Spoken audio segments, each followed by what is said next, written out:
Retailers generally use the cost of an item and decrease the price or mark it up.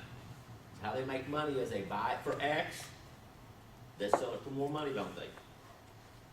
To calculate the retail price. The retailer has used the actual cost for the base of the mathematical markup and multiplied to get back to the cost we use on the opposite mathematical operation of divide.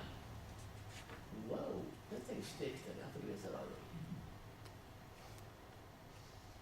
Here we go. It gives an example. On January the 1st, we know that our inventory is $245,875 with a 35% markup. How many of y'all been in retail before of any kind? That's great. So you understand how you mark things up. It costs $1, you sell it for $1.25. Or it costs $1, you sell it for $1.50. That's good. So here's our factor.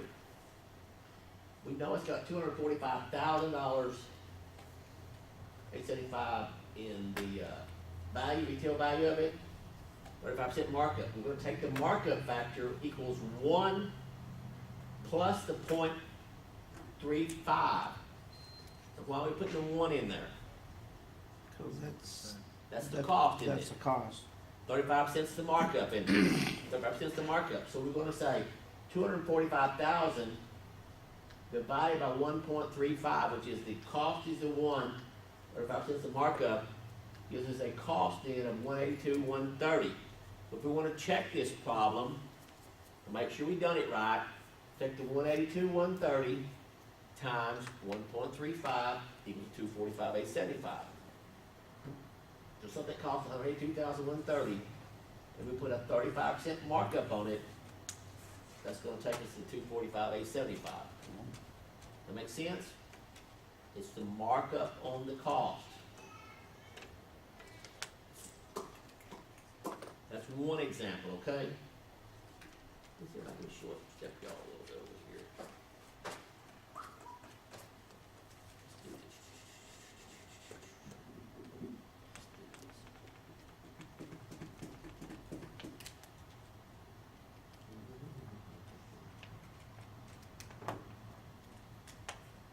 That's a little more jump on a simple one. Let's just create one y'all want to. Nets. Give me 1 second, I'm gonna create your problem to work, okay? Hopefully. Hopefully. I lost the page. No, I didn't. Go back and do the rules. You could lose the problems for it. Let's say our inventory, let's say grab a big old board in it.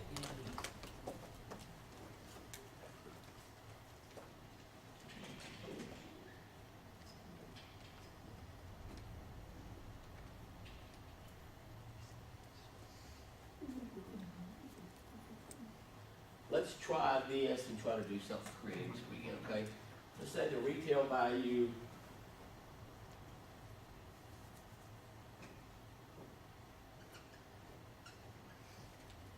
let's just do 250,000. Do our markup percentage is 25%. What's the value of the inventory? I gotta find a better one. That blue's not working for me.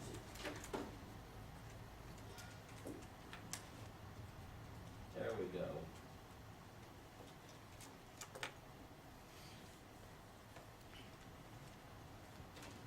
So what are we gonna do there? Take the what, $250,000? And we're gonna divide it by what? 1.25. That's gonna tell us our inventory cost is how much? 200,000, right? If we wanna check it, we're gonna do what? Multiply times 1.25. Pretty simple, isn't it, okay? Just kinda hang on to that. We're gonna throw it into a more compound problem later, but you'll get to that fine too, okay? Let's talk about now then, possibly a what? Gross margin method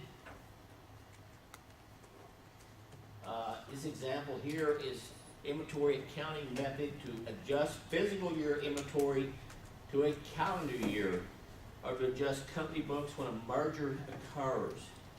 This method uses the most recent physical inventory records. It makes adjustments based on the inventory added, sales that have occurred, and the cost of sales ratio. A lot of factors in play here, okay? The cost of sales ratio or profit can be calculated by dividing the cost of goods sold in the previous period by the sales in the previous period, calculated below. Next, we reduce the retail value of sales for this period to cost by multiplying by the cost of sales ratio to get all the inventory information needed at cost. So here's our deal. Cost of goods sold in the previous period is $584,275. Sales in the previous period are $798,123. So our cost of sales ratio is what? 0.7321. How do we get 0.7321? Took 584,275 divided by 798,123 gives us a 0.7321 cost of sales ratio. Everybody follow that so far? Now then, we know our sales for the current period at retail is $216,817. We know our beginning inventory at cost is $467,258.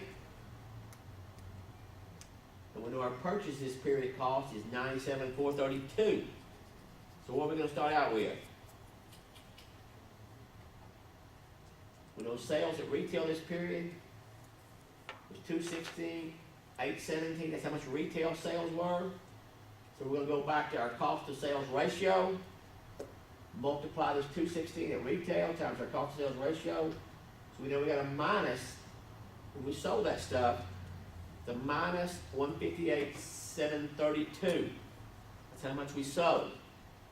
We know our beginning inventory over here he gave us was $467,258 at cost. Then we purchased this period another $97,432. So our total value of our inventory at cost is $405,958. Does that make sense?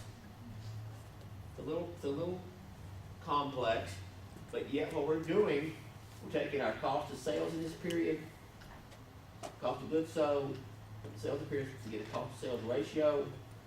We know our sales per period ratio in inventory is 216. We know our beginning inventory was 467. We know we spent $97,000 on purchases. So we have a minus 158 is how much it cost for the stuff we sold. Our beginning inventory cost was 467. Our purchases were 97, so minus what we sold, plus our beginning, plus our purchases gives 405,958. The total confusion?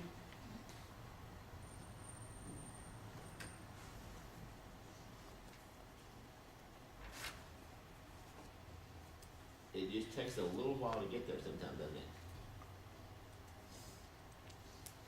Is that pretty straightforward?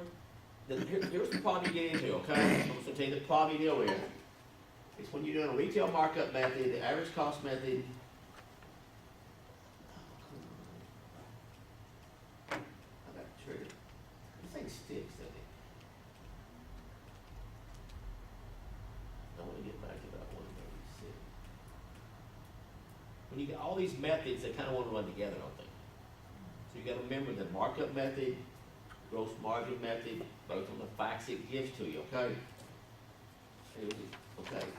Here's the observed condition method.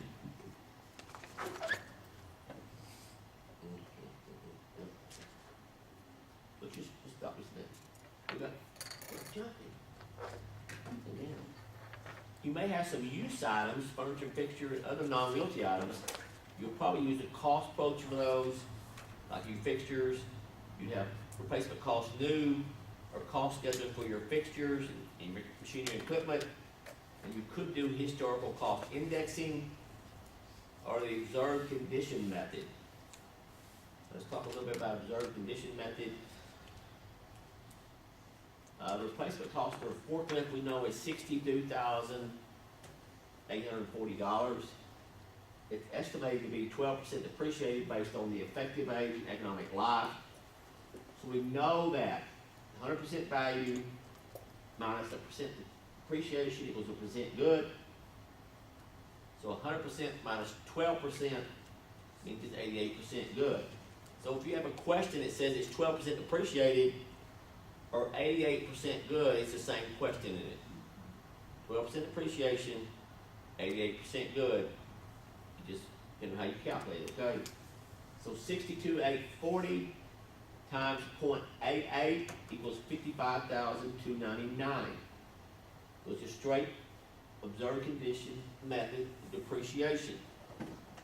They're pretty straightforward. That one is, If a piece of equipment costs $100,000, and we know it's 15% depreciated, what's the depreciated value gonna be? 100,000, 15% depreciated, Oh, 85,000. 85,000. Yeah. I will give you oral simple numbers like that. You should be able to click. If we work those simple ones in our head, then the complex ones we should come a little bit later, okay? We may have some density on page 60 as well.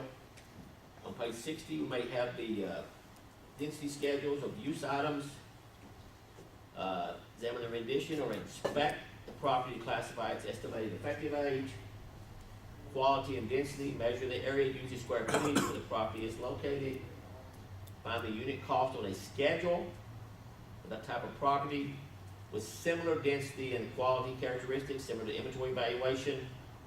Find the percentage good remaining typical economic life and density schedule. And you estimate your effective age of the equipment. You can adjust the schedule value of percentage good remaining and multiply the adjusted value times the square footage to estimate the value. Here's an example. We're appraising a 10-year-old convenience store with average quality, high density furnishings and equipment. The FF&E in an area that makes up 1,000 square feet, what is the estimate of the market value? Note the actual age equals the effective age. It's got a chart here for us, okay? So we're telling us how big's the area? 1,000 square feet. 10-year-old convenience store, average quality, high density. So we come over here, we're gonna average quality, high density is gonna be how much a square foot? $11.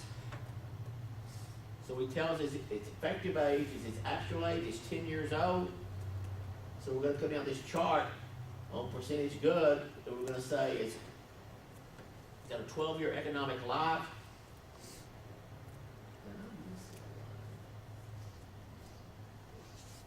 We're missing a line here, aren't we? Yeah, this should be, it should be 8, 9, 10 instead of 7, 8, 9. Typo. So it's got 36% depreciation, or excuse me, percent good, it's 36%.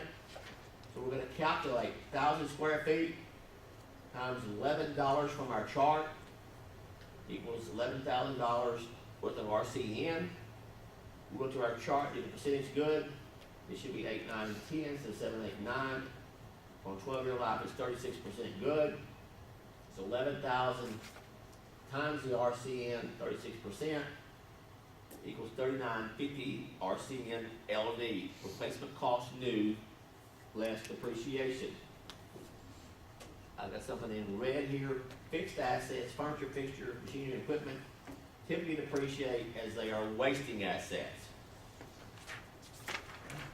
They're wasting assets. They're getting older, they're getting worn out as they use them, right?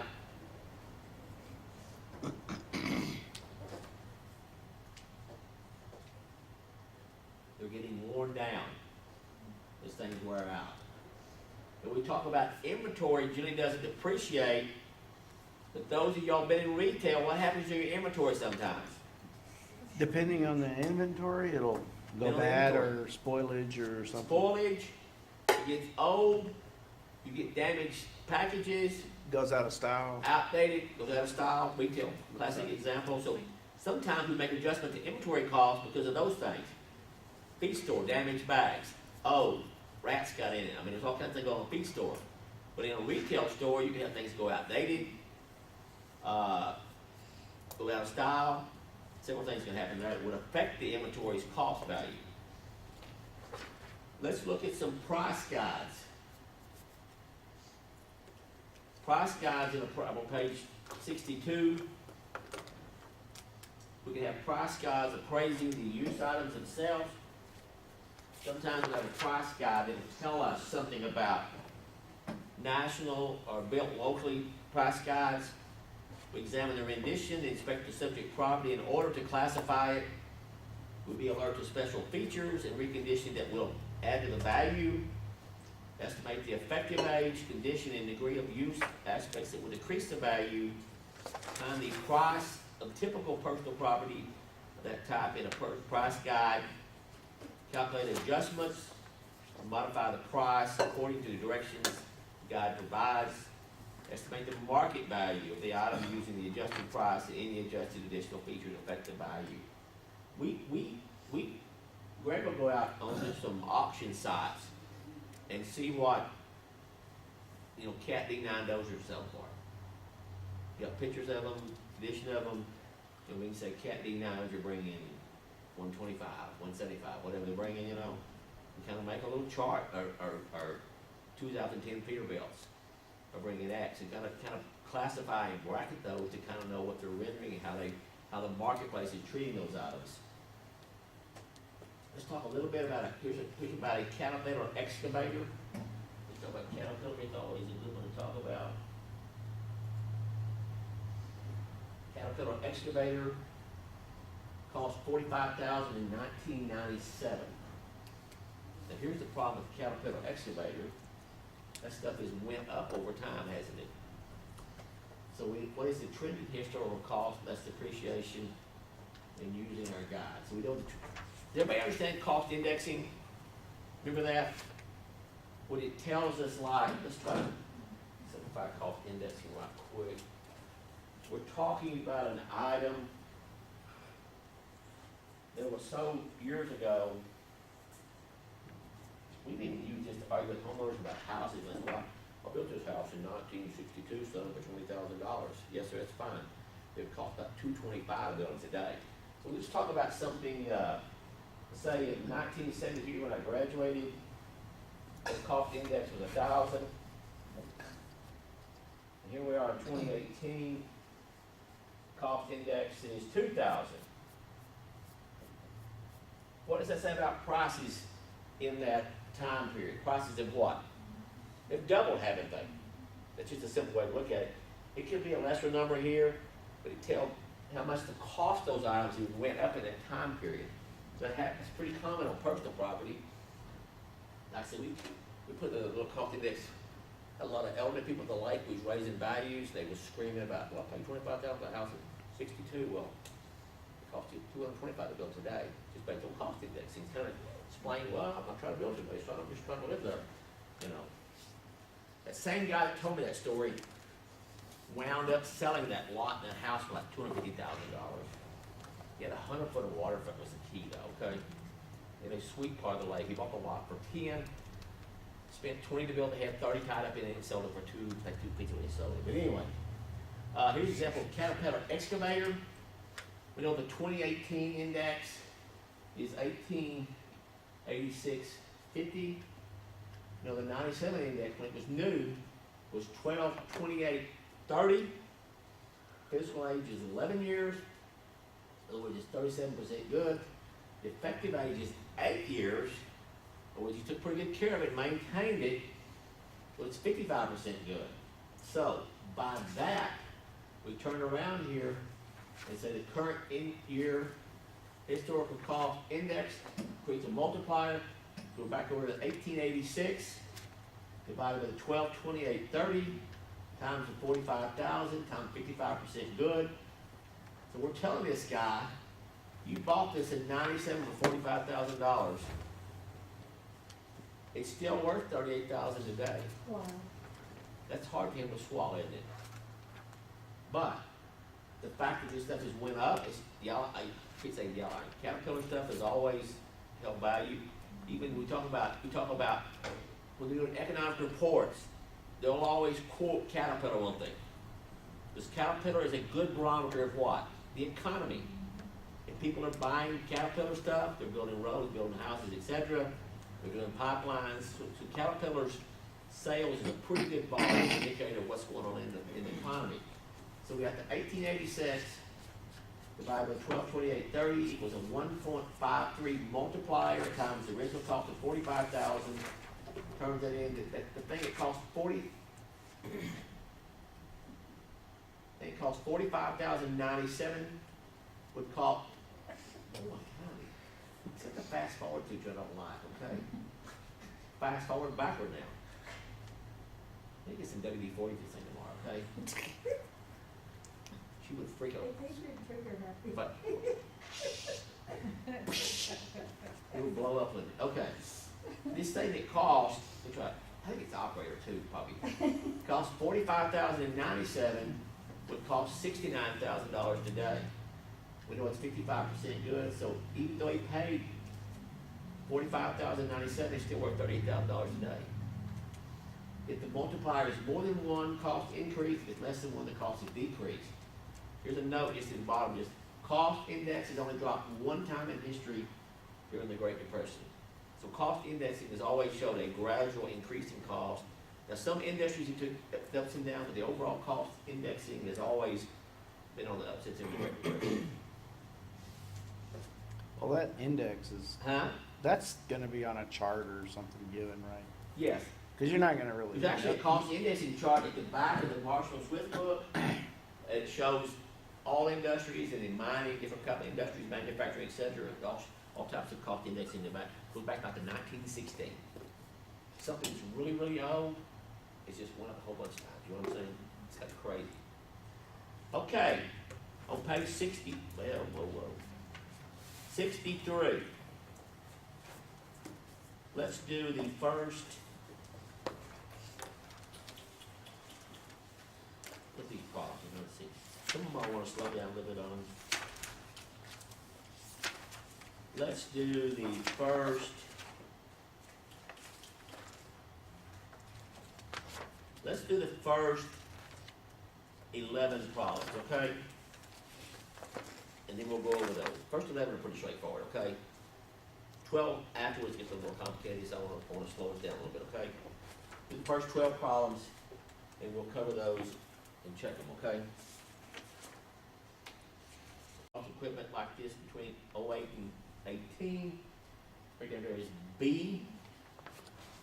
The cost increased by 1.345. So it went up 134.5%. I thought it was a trick question. Huh? I thought it was a trick question because in the question, it said the cost index for 2008 is 629, but in the problem, the answer, it said 846 divided by 628. Yes. So I thought it was a trick question. First thing you want to say, well, it went up.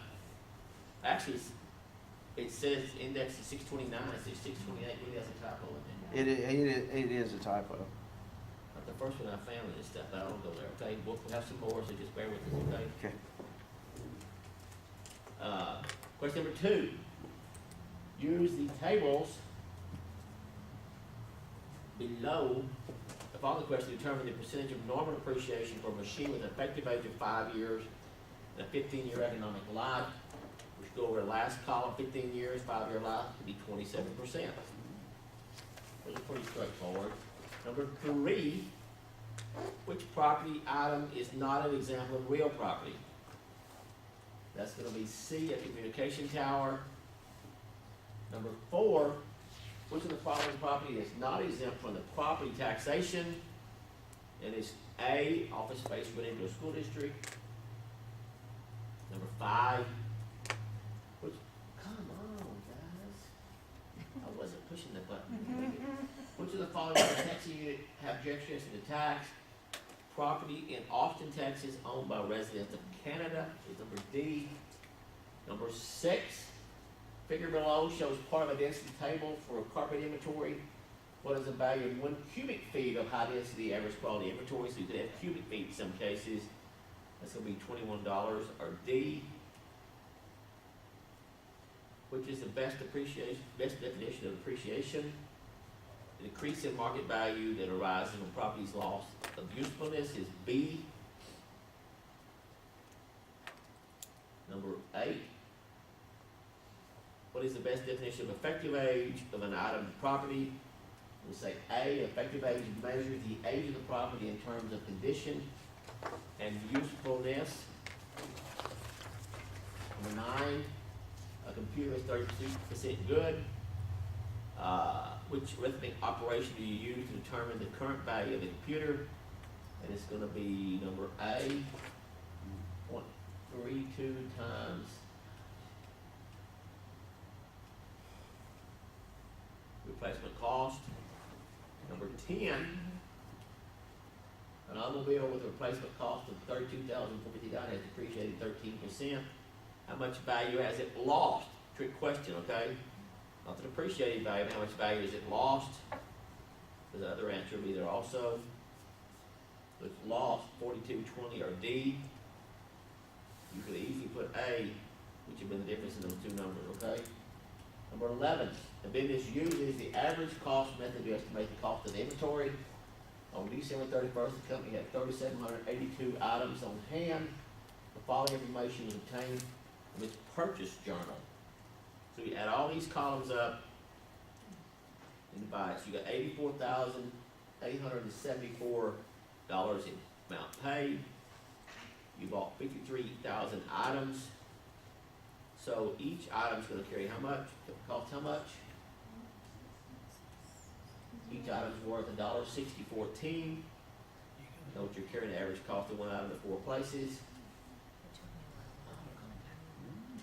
So you So- average all the individual units? Yes. Don't average them each across, just add them all up and total them, okay? Because it'd be too complicated to average each line item. So add up the units purchased, you should get 53,000 down total. Average amount paid should be 84,874. Divide those two to get an average cost of $1.6014. Multiply times 3782 gives you a $6,056.48 inventory. And carry it out to these 4 decimal places. What? Okay. Do you ever round off or? Huh? Do you ever round off? Not really? Probably best if you didn't, because you'll wind up with a different number, okay?